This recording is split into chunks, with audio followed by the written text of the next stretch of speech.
Okay, we're back. And anyway, man, people are gonna be pissed if they have the notifications turned on for this channel because who this sucks.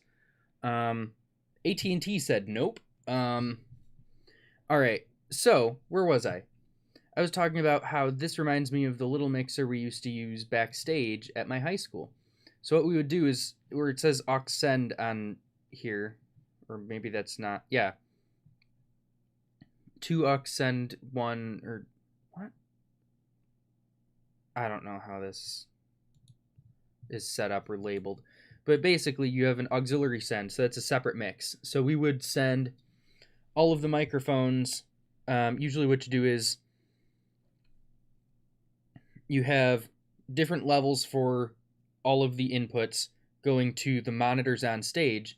So everyone on stage can hear, what the mix sounds like and keep time with each other through that. The way a lot of theaters do that is they'll actually have someone sit with a mixer in the wing and they'll take a feed of all the microphones from the main mixer down to that backstage thing, and they'll actually control the mix for the monitors from the wing so they can actually kind of hear what the monitors sound like on stage. And they can also get direct feedback from all the performers that way. And that's what we do. So I had a send on my main mixer of a few channels that were like groups. That way we didn't have to do it for every microphone and they do a whole separate mix down there. It kind of simplified. And then we would do that. And it was on a little mixer that kind of looked like this. That one was from Soundcraft though, not EV. This one's from EV. I don't know. It's a fun little thing. I'll add it to my favorites for now. Again, I'm probably not going to buy it because I have no reason to buy another like simple 16 channel mixer like this. I already have one of those. Yeah, sub right, sub left. There's no real reason to have this for me. Here's that interesting trainer one, which you can see all the stuff faces this way and all the plugs face this way. Usually it's the other way around.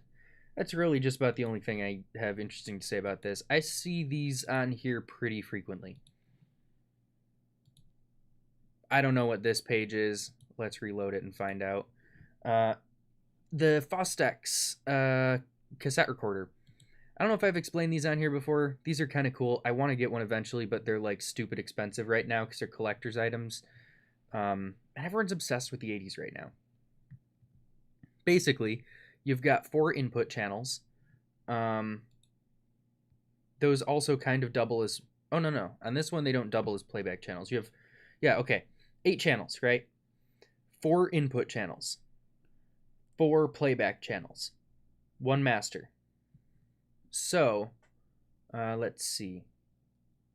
And then over here is your transport controls, which is like play, pause, stop, and all that stuff. You can do... I don't know, actually. Let's see if there's a picture of the back of this. I don't know if you can do multi-track recording at once. It looks like probably not, unless these are inputs that go to separate channels. Can't really tell from these pictures. I don't care to look it up in another tab. So what you do is you can record 4 separate tracks on a cassette tape, right? Because when you play a cassette tape, you're playing 2 channels in stereo. And then you get to the end of the tape, you flip it over, and there's 2 channels recorded in stereo on the other half of the tape, rolling the opposite direction. And what that does is, or what this does rather, is it records on all 4 of them at once. And then it also has the ability to play back from all 4 of them at once and edit the volumes after the fact as well. So you can do 4-track tracking and 4-track mixing And then I assume what you can do, if you wire it very cleverly with the output into one of the inputs and you can record and play at the same time, which I would assume you can, is you could probably take these 4 tracks. Once you have, say I need to record something with 6 tracks, right? And I have to record each of them one at a time and layer it all in. I'm going to start with the most important 4, right? That'll kind of determine how everything else sounds. I record those 4, and then I put them into this, right? Or I put them onto the tape and 4 separate tracks, and then they'll play back on these 4. I can mix on these 4 until I get one like mono or stereo mix that sounds good. Let's say I'm going to do a mono mix to keep it simple, meaning 1 channel. Stereo is 2. Then you could take these 4, wire the main out basically back into the main in. And this one has a stereo out, so you could do this with 2 outputs into 2 input channels. And that gives you a mix down of just those 4 mixed onto either 1 mono channel or 2 stereo channels. And then you've freed up these 2 channels to record more stuff onto again. But you have to be really careful because once you mix it down, you can't edit that mix anymore. So let's say I get into my like 6th track, right? That means the first 4 are mixed onto these 2 stereo channels, and I realize, ah, shit, the bass guitar is too loud, or this vocalist is panned too far to the left.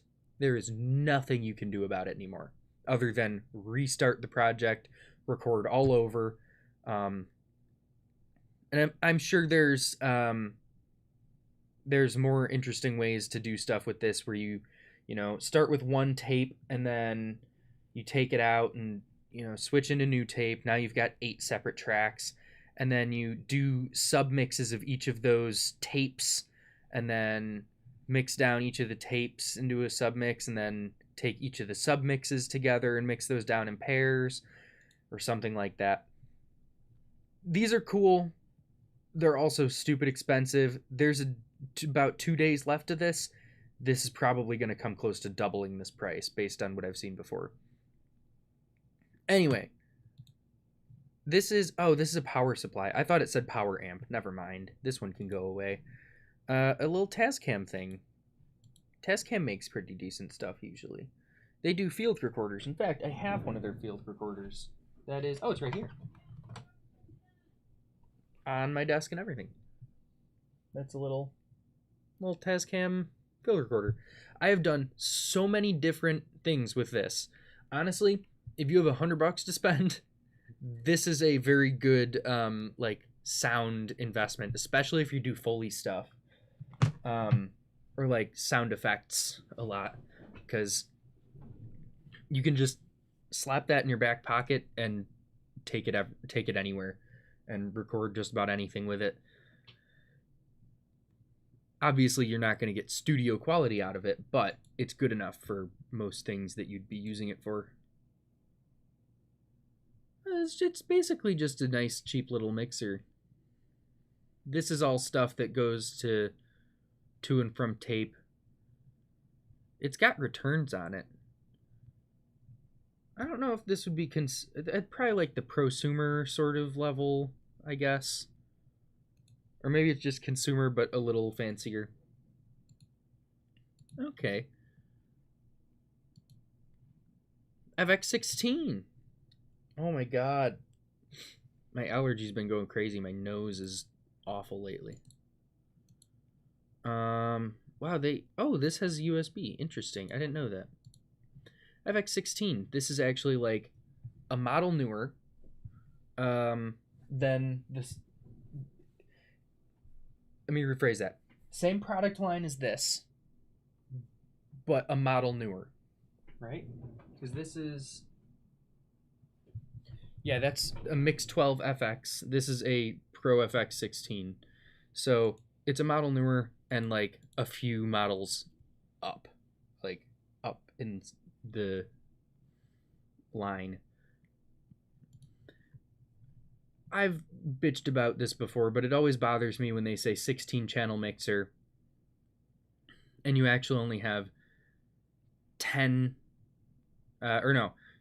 Well, first of all, only 10 XLR inputs, but also when you only actually have 12 inputs if you're using it in mono. Like, you only have 16 inputs if you're using it the exact way it intends you to use it, with these last 4 in stereo. To me, a channel is an input with settings, not an input. It's like, to me, a channel is each of these rows. So this is a stereo channel. But hey, that's how I think about it, and it irritates me when, it's not like that. But that's how the industry is. It's got 4 subs on this thing. That's pretty nice.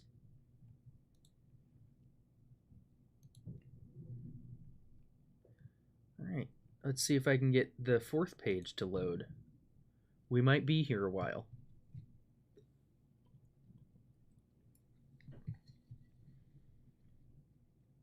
I can hear that someone below my floor is doing laundry. I'm hoping you guys can't also hear it. Although that would be funny. I'm going to open Discord. I believe this shouldn't come up on screen. I was correct. Okay. Who pinged me on Discord? Okay.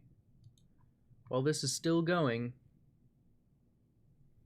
good. Do I dare refresh? Well, I'm going to have to now. What were we on the 4th page? I didn't have an issue with internet on the other streams. I think I might have on the last one a little bit. It's usually not this bad, though. I'm going to have to get an actual Wi-Fi card. Sad. I have a motherboard for my computer with built-in Wi-Fi, but the built-in Wi-Fi is jank. Like, it's fast and it works, but it cuts out. Like, it'll just stop working. If it cuts out again, I'm just gonna call that a stream for the night. Which is unfortunate, because I would like it to, fucking work.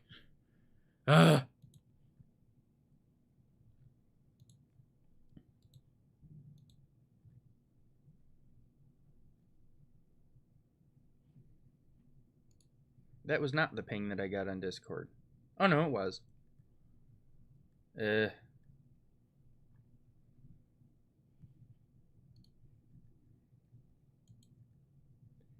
It's stuff about school, which is always a fun time.